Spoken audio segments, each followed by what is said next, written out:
Assalamualaikum warahmatullahi wabarakatuh. Bagaimana kabarnya hari ini anak-anak? Semoga semuanya sehat ya. Mmm, Semoga semuanya sehat selalu. Alhamdulillah kita bertemu lagi di pembelajaran PAI walaupun PJJ, harus tetap semangat belajarnya ya. Nah, hari ini kita akan belajar PAI tema 7 subtema 1 yang temanya adalah berani bertanya. Nah, apakah anak-anak sudah berani bertanya ketika di kelas atau dimanapun gitu? Nah, ada pepatah ya yang bilang, "Malu bertanya sesat di jalan." Jadi kalau kita, eee, mau mengetahui sesuatu itu harus berani bertanya ya. Nah, di sini tujuan pembelajaran kali ini yaitu yang pertama, meyakini hadis tentang menuntut ilmu dengan menunjukkan perilaku rajin belajar. Yang kedua, menunjukkan perilaku berani bertanya. Yang ketiga, memahami hadis tentang menuntut ilmu. Dan yang keempat, menunjukkan perilaku rajin belajar ya. Nah, jadi itu tujuan pembelajaran hari ini. Yang pertama, kita akan mengetahui dulu hadis tentang menuntut ilmu. Pasti kalian ada beberapa yang sudah tahu ya. Hadis tentang menuntut ilmu salah satunya adalah thalabul ilmi faridatun ala kulli muslimina wal muslimatin. Biasanya ala kulli muslimin saja boleh, ala kulli muslimina wal muslimatin juga bisa ya. Thalabul ilmi faridatun ala kulli muslimina wal muslimatin. Nah, artinya menuntut ilmu wajib bagi setiap umat Islam, laki-laki dan perempuan. Jadi menuntut ilmu itu wajib bagi semuanya, baik laki-laki, perempuan, kecil, besar, apa, anak kecil, remaja, dewasa, semuanya itu wajib menuntut ilmu ya.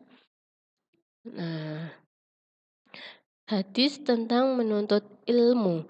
Menuntut ilmu itu artinya mencari ilmu, baik dengan jalan bertanya, melihat, mendengar, atau membaca. Jadi menuntut ilmu itu macam-macam caranya ya, nggak hanya satu atau dua. Bisa dengan bertanya kalau belum tahu ya, bisa dengan melihat, oh itu apa ya gitu. Bisa dengan mendengar dari penjelasan bu guru atau pak guru, atau dengan membaca buku ya, gitu. Kemudian, menuntut ilmu itu sangat penting. Bahkan wahyu yang pertama kali turun kepada Rasulullah Nabi Muhammad SAW adalah Iqra di surat Al-Alaq itu. Iqra artinya bacalah. Jadi wahyu yang pertama turun itu kepada Nabi Muhammad itu Nabi Muhammad diperintahkan oleh Allah untuk membaca ya. Maka dari itu secara tidak langsung wahyu tersebut memerintahkan kita untuk menuntut ilmu, itu wajib ya.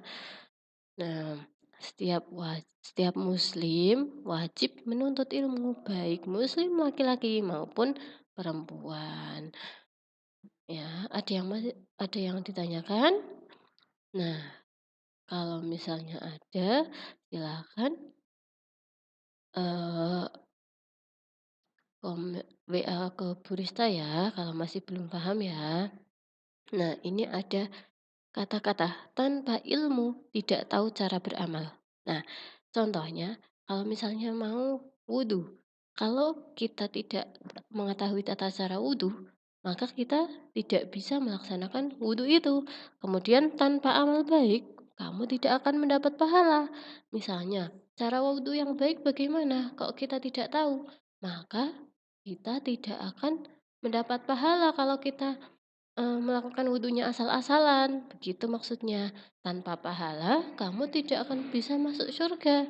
Nah, kalau masuk surga itu kita harus mempunyai amal yang baik dulu. Kalau tidak mempunyai amal yang baik, maka tidak bisa masuk surga. Maka dari itu, kamu harus menuntut ilmu. Kita harus menuntut ilmu agar apa? Agar kita tahu bagaimana cara melakukan hal baik, terus mendapat pahala, akhirnya bisa masuk surga. Itu ya. Terus yang selanjutnya, cara bertanya yang baik. Nah, yang biasanya anak-anak di kelas itu kan kalau belum paham bertanya ya. Nah, caranya begini. Pertama, acungkan jari sebelum bertanya. Jadi tidak langsung bertanya tapi mengacungkan jari atau tangan dulu. Yang kedua, bertanyalah dengan sikap yang baik, yang sopan, tidak kasar. Misalnya, saya izin, Bu, saya mau bertanya. Gitu. Kemudian bertanyalah dengan bahasa yang sopan. Nah, harus dengan bahasa yang sopan ya, tidak kasar dan tidak marah-marah juga. Kemudian tidak takut dan ragu dalam bertanya. Nah, ketika ada yang belum paham atau belum tahu itu harus bertanya. Jangan takut dan jangan ragu. Kalau kita tidak bertanya, maka kita tidak akan tahu gitu ya. Kemudian yang kelima, setelah bertanya, mendengarkan dengan seksama penjelasan dari guru. Nah, setelah kita bertanya, misalnya, Bu, saya belum paham hadis tentang menuntut ilmu. Nah, Bu Guru menjelaskan, maka kamu harus mendengarkan dengan seksama, dengan sungguh-sungguh. Tidak setelah bertanya, malah mainan dan tidak mendengarkan. Itu salah ya. Yang betul, setelah bertanya, harus mendengarkan dengan seksama penjelasan dari guru itu ya. Nah, di sini ada contoh cerita cara bertanya yang baik. Begini. Hilmi sedang mendengarkan penjelasan Bu Aida. Bu Aida menjelaskan hadis tentang menuntut ilmu, tapi Hilmi belum paham hadis tentang menuntut ilmu itu.